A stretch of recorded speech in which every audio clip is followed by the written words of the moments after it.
The term human exceptionalism is one that I'm accused of coining. I'm not sure whether that's true, but I have certainly worked very hard to popularize it. And why did I do that? Because the sanctity of human life is inadequate. The dignity of human life is inadequate. It does not fully explain the uniqueness of the human being. And so I've been wanting to be able to advocate. In fact, I was asked in my after my presentation earlier, how do we talk to a secular world? And that's what I've been working at doing since I started this work back in 1993. Talk to a secular world, because our message is compelling from a secular perspective. Don't even have to, I'm not saying you shouldn't, but religion is one thing, but it's also very compelling on a secular perspective, which is why people like Nat Hentoff, the atheist, civil libertarian, is an adamant pro-lifer, because he understands that the sheer importance of human life. So what do I mean by human exceptionalism? Well, we have unique dignity. That's absolutely true. Why do we have unique dignity? That's where people begin to fight. But now, and the reason Gail had me up to talk to you today is because over a broad array of ideologies and issues outside of the life issues, we are being told that we don't have unique human dignity. And I say we do, which is why I got into human exceptionalism, because I began to see, when I started with assisted suicide, then I got into bioethics, and I began to see a connecting of the dots, that over all of these seemingly disparate issues, there is a denial of the unique dignity of human life. But the unique dignity isn't all. We are also the only species in the known universe with duties. We're the only species in the known universe with responsibilities. We're the only species in the known universe that are moral agents. We only, at least in the material world, have a sense of right versus a sense of wrong. Think about that killer whale that killed the trainer in Florida. The killer whale didn't do anything wrong because it's a killer whale. It's an orca. It did what orcas do. For whatever reason, the orca did it. It wasn't a moral act. If I had dragged that woman underwater, it would be a heinous crime. The difference between humans and the rest of, say, flora and fauna is the difference between Hoover Dam and a beaver dam. So I tried to come up with a term, or at least popularize a term, that kind of got into both the idea of our unique value and the fact that only we have duties. What are our duties?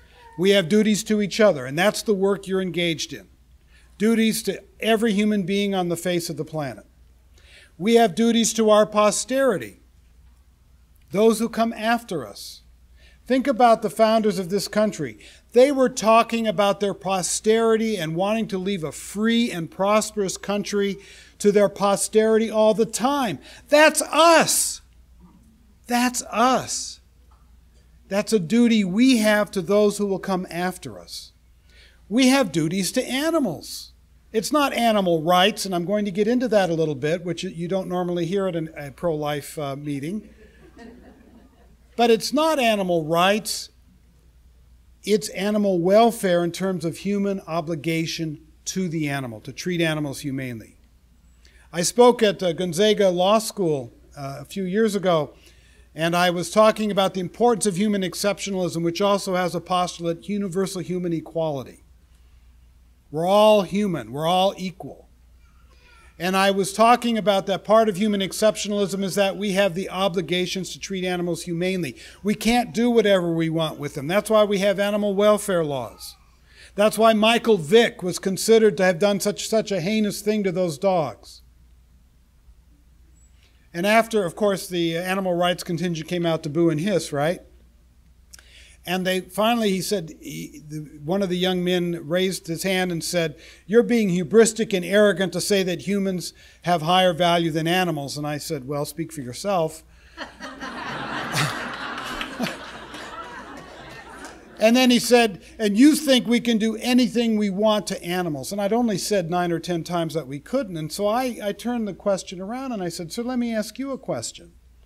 If being human in and of itself is not what gives us the obligation to treat animals humanely, tell me what does. And he went, Remember Jackie Gleason and the old honeymooners? Hamina, hamina, hamina, hamina. And I said, no, sir, you have accused me of arrogance. Now you tell me if being human is not why we keep microphones still.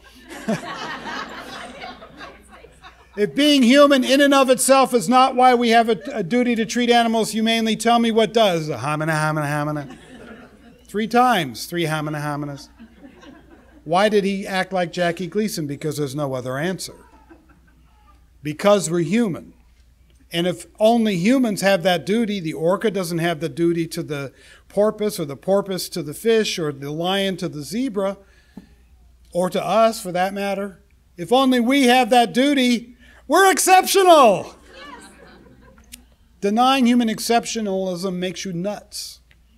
And it becomes anti-human, which is why we've decided to talk, entitle this talk, The War on Humans, which, by the way, is the title of my newest book. It's an e-book, not a hardcover, available on Kindle and Nook and Apple. And there's also a YouTube documentary for free that goes along with it, and that has to do with how anti-humanism is ruining the environmental movement, where environmentalism is becoming anti-human, both in its advocacy and in its outcomes, which we hopefully will have time to get to. All right, but you guys are mostly interested, in bioethical issues, and of course the issue of anti-humanism and bioethics, the war on humans, that has, at least some humans, that has been declared in bioethics must be addressed. So let's get into that, and then after we talk a lot about that, we're going to do a little bit of animal rights, again, which must be distinguished from animal welfare, and perhaps even a little radical environmentalism, and you'll see, I think, how they all connect. You know, when I got into this work, one of the first things that hit me was, why now? In terms of euthanasia. I got in on assisted suicide euthanasia. Many of you know who Rita Marker is. It used to be called the International Anti-Euthanasia Task Force. It's now called the Patients' Rights Council. She's the one who dragged me kicking and screaming into this work, and every once in a while I call her and I say, thanks, Rita, and she says, you're welcome, Wesley. But as I started fighting the euthanasia and assisted suicide issue, I began to ask myself, why now? Why now when we can treat pain, when we can alleviate suffering, when people don't have to die in agony? Why now when 100 years ago, where if you got appendicitis, you died in agony? If your appendix burst in 1895, you died in agony. If you got bone cancer in 1875, you died in agony. And they weren't talking about euthanasia. So why now? And I never could figure it out. And then I read a book by Yuval Levin. Yuval Levin is a protege of Leon Kass. Many of you may remember Leon Kass, who headed the President's Council on Bioethics for President Bush. He's a wonderful defender of the unique dignity of human life. And Yuval is a protege, and now Yuval has actually become a huge name in bioethics himself. I believe he won the Bradley Award, Foundation Award, last year. And he wrote a book called Imagining the Future, which is about the stem cell issue, which we're not going to get into today. I just don't have time to get into it, although that's connected too. He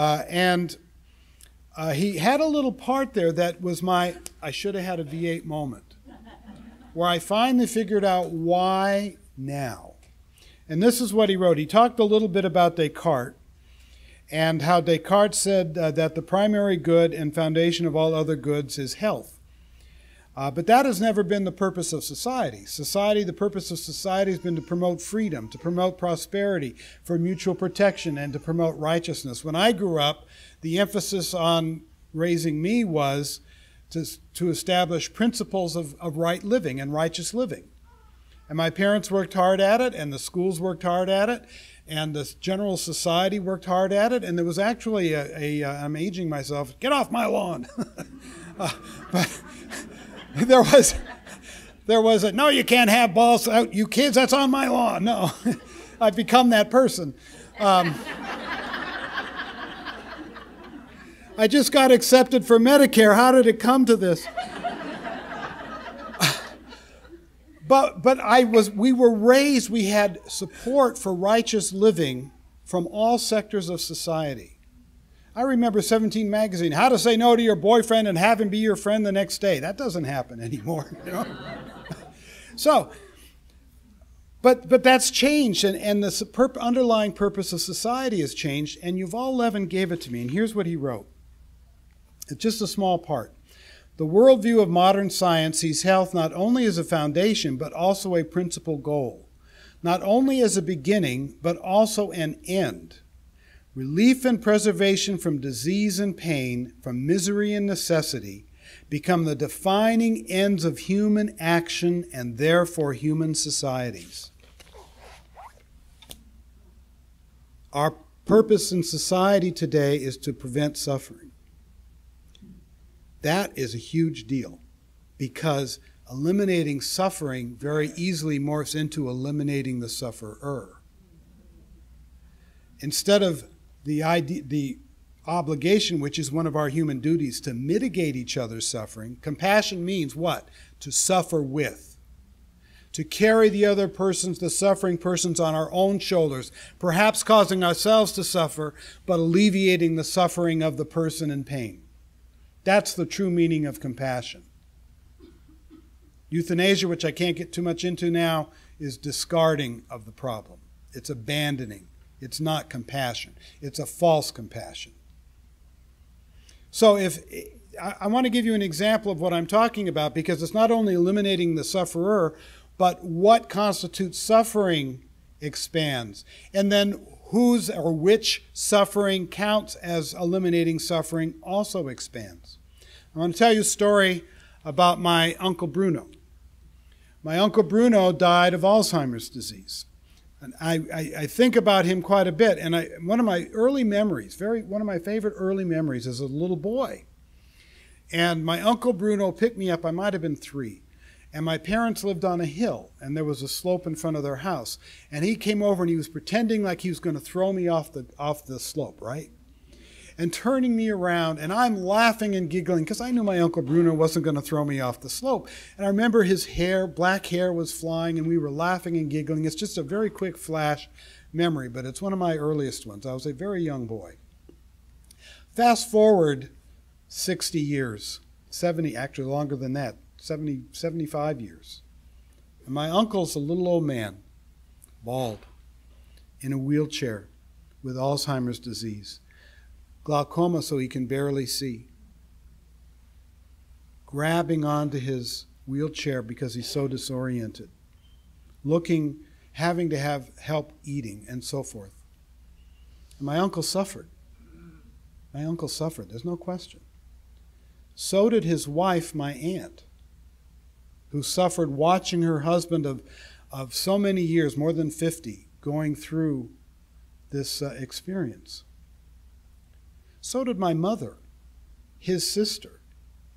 My mother's father died when she was 5 in 1922. She's 96 now. And my Uncle Bruno was the protector of her whole life. So here's the one constant in her whole life. All of these years, at that time, my mother, when he died, probably would have been 88 or so. And now she's losing him. So did my cousin, whose father didn't remember her the last time she saw him. So did I, watching this tableau. In fact, I had a great gift the last time I saw him. He was sitting like this, and I said, "Uncle Bruno, it's me." And I said, "I just would like to shake my uncle's hand. Can I shake my uncle's hand?" And thanks be to God, he lifted his hand off the wheelchair, and he held it out. And I shook his hand, and I said, "Uncle Bruno, remember when we went fishing?" And he smiled, and he said, "Yeah, I was pretty good." He was a terrible fisherman. He'd always get seasick. But what a gift. And then he died just a few days later, and he died peacefully. But think about the suffering also of the medical team that cared not only for my uncle in a wonderful care facility, but also all the other people that I saw when I would visit him, because he had to be in the Alzheimer's unit. Old people wandering around and clutching teddy bears and so forth. That's not easy as a healthcare professional. And there are healthcare professionals in this room today who can tell you it's not easy when you have to care for people in such a serious circumstance. Everything can't be the birth of a new baby, you know. And some would say society suffered because of the cost of care. My uncle was taking a lot more in terms of resources than he was giving back. In fact, he wasn't giving anything back in that sense. So if the elimination of suffering becomes the purpose of society, we could end up with a lot of trouble. Because if you do that in the context of saying human life doesn't have intrinsic value simply and merely because it's human, then those human beings deemed to be the cause of suffering, however we define it, become expendable. Indeed, become discardable. And you see it all around us. You see it in the environmental movement that calls human beings a cancer on the planet. You see it when Sir David Attenborough, that great environmentalist who's done so much in terms of wildlife documentaries to make us aware of the beauty and the awesome nature of wildlife, calls us a plague on the earth and says that China's one-child policy is important because we have to reduce the number of people on the planet, even though China's one-child policy is forced abortion and female infanticide and eugenics. Well, prices must be paid because we must eliminate the suffering of the planet. So it's all connected, and I'm getting ahead of myself. But I want you to see that when you reject the unique dignity of human life, when you say that the point of life is to prevent suffering, there is no way you can constrain what you're talking about to little discrete issues like people for the terminally ill for whom nothing else can be done to alleviate suffering, which is a false premise in any event.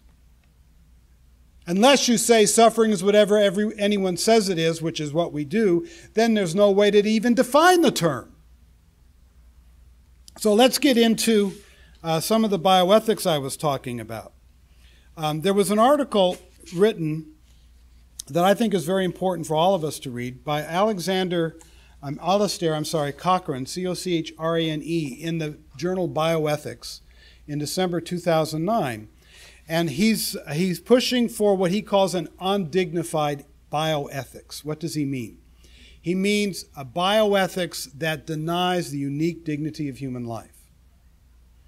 And it's a very well-written article. And in fact, he has written things about the importance of human dignity or the nature of human dignity that I wish I'd written because it's really good. And he starts out and he says, well, there's a lot of, what does dignity mean? And he talks about behavior. And we all know that people can act in an undignified manner, like the Three Stooges, right? Wah, wah, wah. Hey, Mo, woo, woo, woo, woo. Well, they're not dignified, right? Whoa, pie in the face. They're not dignified. Only the men like the Three Stooges. I know that.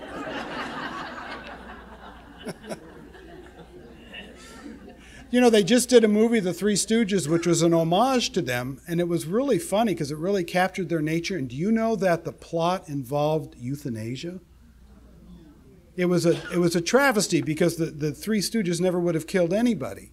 But they had the plot where the boys wanted to save the orphanage, thank you, and they needed to raise money, and so the bad guy pays them money to kill who they think is her husband because he's dying. And they actually try to kill him. They throw him under a bus, under actually a street cleaner, and he bounces around. It's very funny, and it was really good slapstick, but my gosh, they had the Three Stooges involved in mercy killing. That shows you where we are as a culture, because Larry, Moe, and Curly Joe would never have done that. As undignified as they were, no way. But that's not what he's talking about. He's not talking about, hey, Mo. Here's what he says. The second important conception of dignity that we need to consider does not see dignity as a form of behavior, but as a property. Under this conception, the possession of dignity by humans signifies that they have an inherent moral worth. Ta-da! In other words, because human beings possess dignity, we cannot do what we like to them, but instead have direct moral obligations toward them. Indeed, this understanding of dignity is also usually considered to serve as the grounding for human rights. As Article 1 of the Universal Declaration of Human Rights states, all human beings are born free and equal in dignity and rights. Yeah. I mean, we would take it earlier than that, but yeah. Human rights. Human exceptionalism equals universal human equality equals human rights. And if you deny the intrinsic dignity of human life, if you deny the exceptional nature of human life, universal human rights becomes impossible. That becomes impossible to sustain, because if being human objectively isn't what gives us our rights, then what does? You have to ask a second question, don't you? If you say, does human life have intrinsic dignity simply because it's human? And you say no, which many do, then you have to ask the second question, well, what does? And that leads you into the subjective, and in all of the answers these various people make, some human beings get it in the neck because they are pushed out of the moral community. They are pushed out. He goes on. The conception of dignity as inherent moral worth certainly seems coherent enough as an idea. Come here, be with us. Indeed, we can also see why this conception of dignity is employed in certain debates around bioethics. For if all individual human beings possess dignity, then they should not be viewed simply as resources that we can treat however we please. How can he reject this when he's writing about it so eloquently? To take an example then, it may be that we could achieve rapid and significant progress in medical science if we were to conduct wide-ranging medical experiments on groups of human beings. Yeah. However, because human beings have dignity, so it is argued, this means that they possess a particular quality that grounds certain moral obligations and rights. And he goes on to say, because every human being does not possess things such as, let me give you some of his ideas, and this gets into human exceptionalism. When we start looking at particular characteristics that might ground dignity, language use, moral action, sociality, sentience, self-consciousness, and so on, we soon see that none of these qualities are in fact possessed by each and every human. We are therefore left wondering why all human beings do possess dignity. Because each and every one of those is inherent in our natures. And they express unless they can't express because of immaturity, or because, like my Uncle Bruno, they've been lost due to illness or injury. We are inherently moral agents. And all of us, and the wide differing morality in the world is a demonstration that it isn't just instinct, but that it is also hardwired in us. We all are rational unless we are too immature to so be, or we've lost it due to illness or injury. And you can go on and on. I mentioned the Hoover Dam and the Beaver Dam. The beaver builds its dam out of instinct.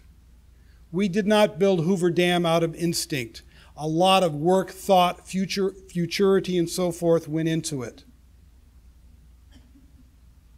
People will say, but Wesley, the elephant has an exceptional trunk. Yeah. And the hawk has exceptional eyesight. Yeah, but those are biological distinctions. They're not moral in nature. We are bipedal. That isn't what makes us exceptional. That's just a biological way of our being. What makes us exceptional, and one could certainly say because we're made in the likeness and image of God, but even without that aspect, there is so much about us that is so different from any other known species on the planet that to deny we're exceptional is to, I think, engage in willful deception of yourself or perhaps a loss of touch with reality. because there's no way to deny it, particularly when you constantly see that for example, people who try to say animals are people too, right? They're always trying to show how much they're like us. Well, why are we the measure? Because we're exceptional. It's a circular way of thinking. Anyway, he goes on. I can't get into everything he said. Oh, I want to read this part. Obviously, given controversies over abortion, stem cell research, genetic interventions, animal experimentation, euthanasia, and so on, bioethics does need to engage in debates about whether entities possess moral worth and why. But these are best conducted by using the notion of moral status and arguing over the characteristics that warrant possession of it. Simply stipulating that all and only human beings possess this inherent moral worth because they have dignity is arbitrary and unhelpful. Yeah, if you want to harvest people like Terry Schiavo, it's certainly unhelpful. If you want to engage in partial birth abortion, it's certainly unhelpful. If you want to recreate the human race as a post-human species, as the transhumanists do, it's certainly unhelpful. But if you want to stand up for universal human rights, universal human dignity, and universal human equality, it is essential. It's essential. And then he votes, I urge for an undignified bioethics. How someone could write so clearly about the stakes in the game, if you will, and then reject it is beyond me, but it shows an ideological predilection that views human beings as to be made instrumental use of in the same way we do forests and copper mines. And that's where we're heading when we reject human exceptionalism. Some of this has been put another way in bioethics. It's called personhood theory, or whether it's not being human that gives value, it's whether you're a person. And I like to read from, am I not running out of time yet? Am I? Okay. I like to read from, it's like footnoting, I like to read from bioethicists themselves so you know I'm not making this up. This is from The Concept of the Person and the Value of Life by John Harris, PhD, with a bunch of titles and so forth. He's a very big bioethicist in the United Kingdom, very involved in NICE, which is the National Institute for Clinical and Health Excellence, which is their health rationing board. NICE isn't nice. And I understand there's a C.S. Lewis NICE too. I haven't read that novel, but a NICE in the C.S. Lewis novel wasn't nice either. But anyway, and here's what he wrote. Many, if not most, of the problems of healthcare ethics presuppose that we have a view about what sorts of beings have something that we might think of as ultimate moral value. Human exceptionalism. Yeah? No. Or if this sounds too apocalyptic, listen to this. Then we certainly need to identify those sorts of individuals who have the highest moral value or importance. You think about that. If he had said, we need to identify the race that has the highest moral value or importance, we would say that is bigoted and we would be right. This is the same kind of invidious thinking, just different victims. And might I add, victims less capable of defending themselves than racial minorities. This is the kind of thinking that comes naturally from rejecting human exceptionalism, and also, might I add, that comes from the idea that eliminating suffering is the purpose of society. He goes on to say, personhood provides a species-neutral way. Why does he say species-neutral? This is when my little antenna began going up early on, because in bioethics, in personhood theory, we cannot privilege human beings as having value simply and merely because they're human. We can only value them if they're persons, and some animals, because they have higher capacities, and we're talking about what is a person? Someone who can value their own life, somebody who is self-aware over time. There's various criteria that are proposed, but the idea is all based on cognitive capacities and intelligence and so forth. It's called a quality of life ethic as opposed to a sanctity of life ethic. And so in this view, there's such a thing as a human non-person. Who are the human non-persons? Well, you deal with them all the time. Unborn children. Embryos and fetuses are deemed to be not persons because they are not self-aware over time.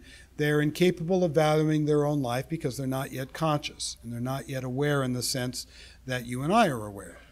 But that also includes newborn babies. That's what a potential person is, as I'll get to in what he says in just a second. That is, a newborn baby doesn't have these attributes either. Neither, in this view, did my Uncle Bruno after he had his Alzheimer's. So when my uncle was tossing me around and pretending to throw me off the slope, he was a person, highest moral value, equal rights. When he was a little old man in the wheelchair, not a person anymore, lower value, lower rights. But I suggest that my uncle and people like him had a greater claim to protection and value because they were dependent than they did before, if anything. If anything. Because we're human beings.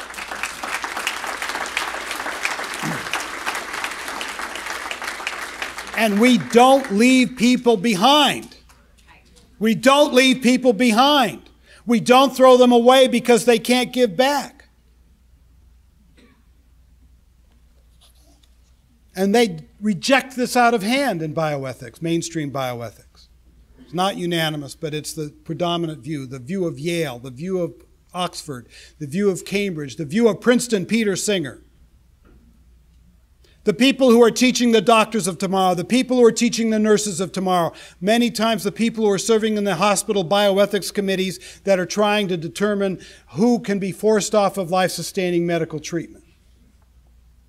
If you don't come to that problem with a belief in the sanctity and unique dignity and equality of human life, you have no business being on the committee.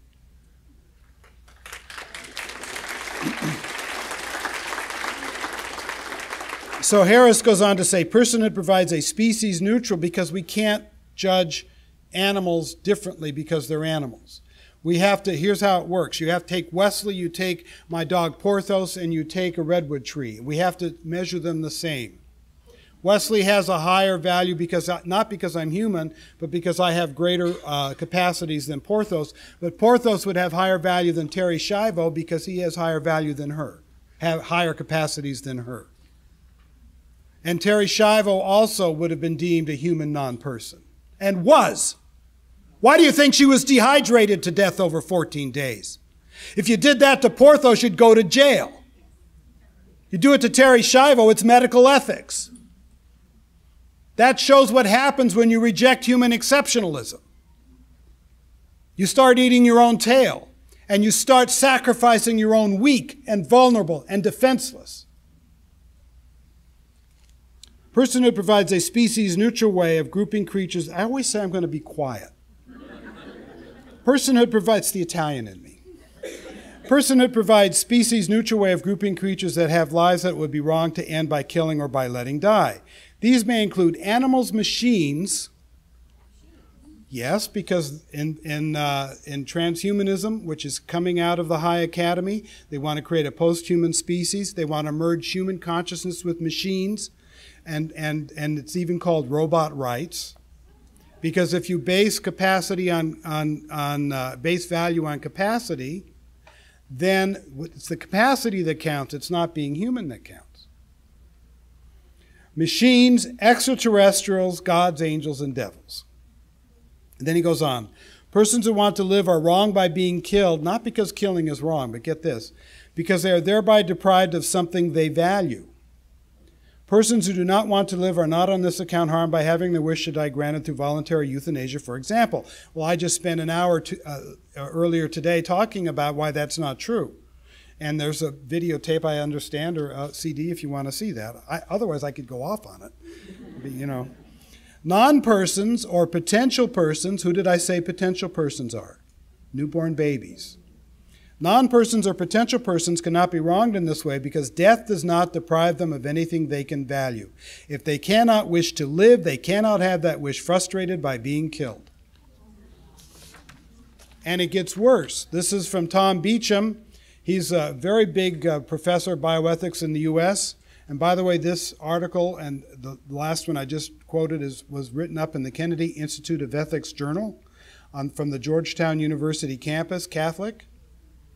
And if it's in the if it's in the Kennedy Institute of Ethics Journal, it's mainstream. It's not off wacky with somebody with a pyramid made out of tinfoil on their head. That's me, you know. And Tom Beecham said, and he also co-authored the most predominant bioethics textbook used in university today, called The Principle of Biomedical Ethics. And he wrote, because many humans lack properties of personhood or are less than full persons, they are thereby rendered equal or inferior in moral standing to some non-humans.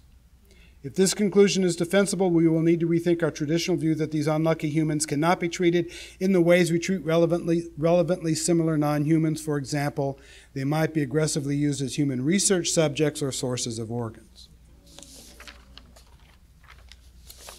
That's what I was talking about. When you give up human exceptionalism, the weak and vulnerable become potential copper mines.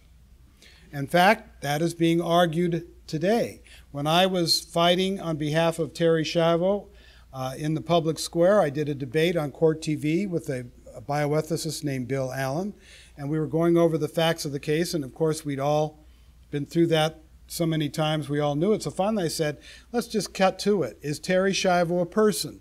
He said, no, she's not. I said, does that mean we could just take her organs? Yes, it does, just like any other piece of property. And that very position is being argued in bioethics journals, medical journals, legal journals around the world. The Lancet.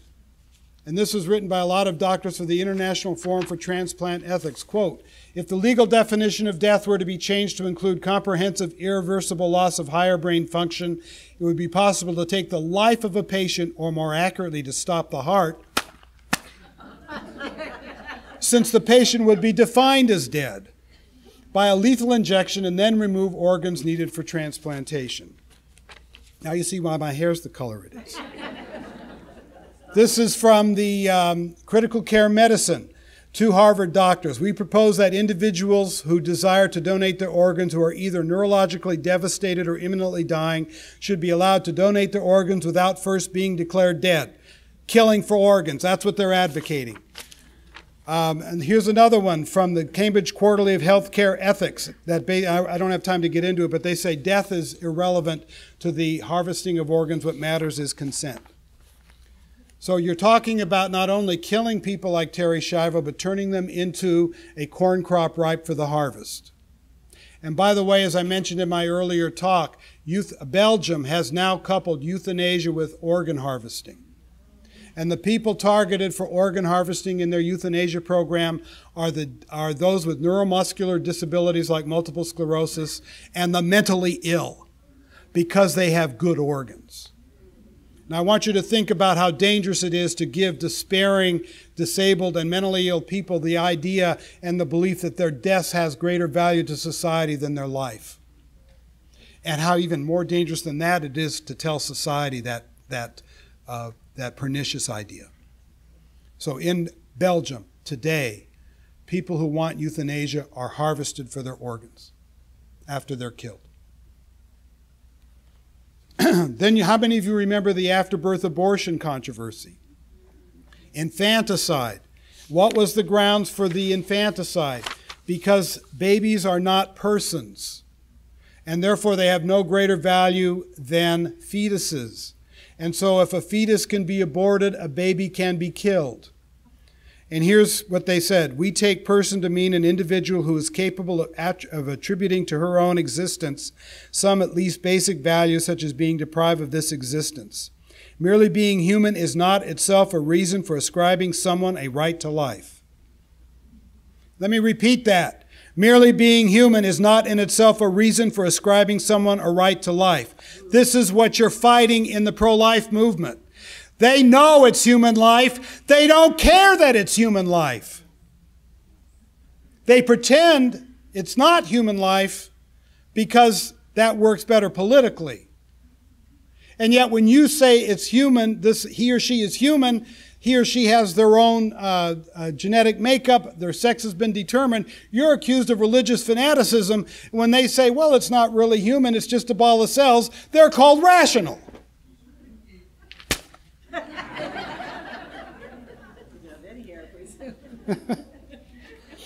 I'm glad there's not wood in this.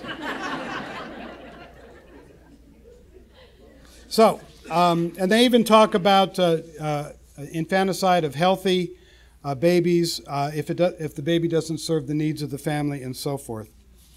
And then Planned Parenthood, of course, as you know, in Florida, endorsed infanticide in testifying before a committee that was going to be a Born Alive Protection Act kind of law. Don't have time to get into that any further, except to say that in Netherlands, they're killing babies in their cribs as a consequence of their euthanasia program. Doctors kill disabled and terminally ill babies in their cribs. 8% of all infants who die in the Netherlands are killed by doctors. That's not 8% of all infants, but 8% of all infants who die. According to The Lancet, which has done 2 studies, 45% of neonatologists have killed babies. And if you want more information on that, go to Google and type in the Groningen Protocol, Groningen, Groningen Protocol. It's a bureaucratic checklist for what babies can be killed. It's technically murder in Dutch law still because the babies can't consent, but the doctors are so confident, rightly so, that they won't be prosecuted that they've published it online. They published it in journals, the Groningen Protocol, and the New England Journal of Medicine published it with all due respect. Why? Because eliminating suffering is the purpose. It's not about choice, it's about control. There's a difference. I did a blog today on that. A feminist was upset because of forced cesarean sections, as she should be upset, in Brazil. And she said it's because of you guys, the pro-lifers, that they're doing forced cesareans because it's interfering with a woman's right to choose and so forth, and that attitude gets out. And I said, no, it's because everything's now about control.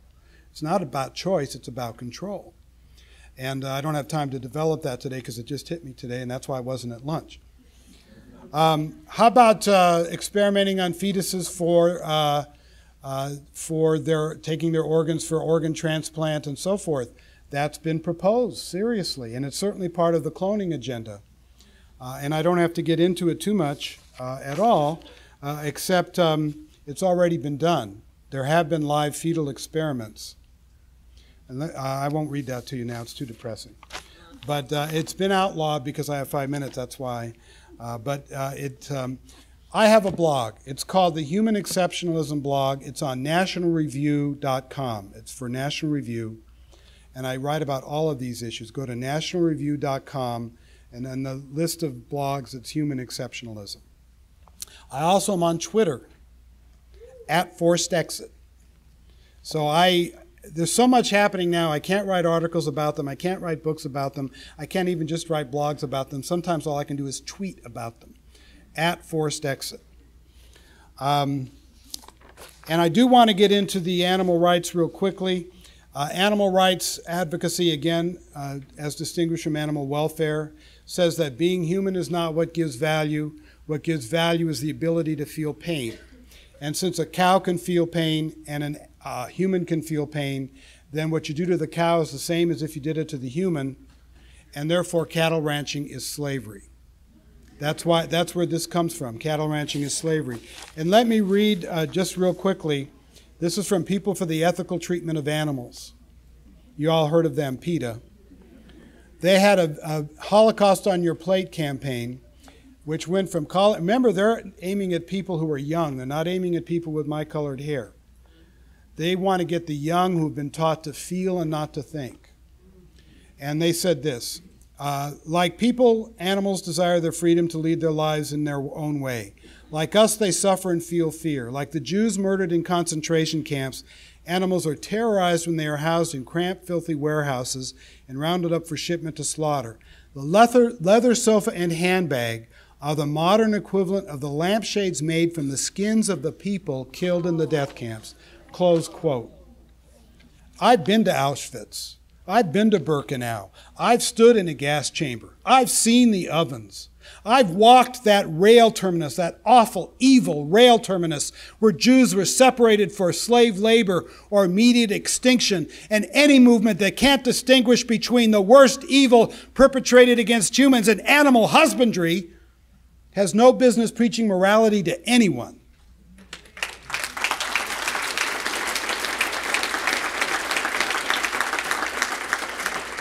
And again, that comes from denying human exceptionalism. So animal rights says there's a moral equality between animals and humans. And now, and I don't have time to get into the details, but my book, War on Humans, does, they are now actually creating nature rights laws, giving human-like rights to nature. Noah, how many of you saw Noah? God didn't save man through Noah. God was going to end man through Noah in that movie. King Cove. I don't have time. Nature rights is the law of Ecuador and Bolivia, and it's a right to life for nature. And the idea is that if human enterprise interferes with the rights of nature, which is to persist and exist and continue on, then there has to be a decision whether the human wins or nature wins, and nature must be given equal consideration. Nature rights is the law of 30 cities in the United States, including Pittsburgh and Santa Monica. I grew up in LA. I know Santa Monica like the back of my hand. There's no nature left in Santa Monica. So why would Santa Monica declare nature rights? Because it's a statement of human unexceptionalism. It says that we're just another species in the forest, which is the point. The idea is if we realize we're just another species in the forest, we'll treat the earth gently and be kinder on the land. But I suggest if we think of ourselves as just another species in the forest, that's how we'll act. Thank you.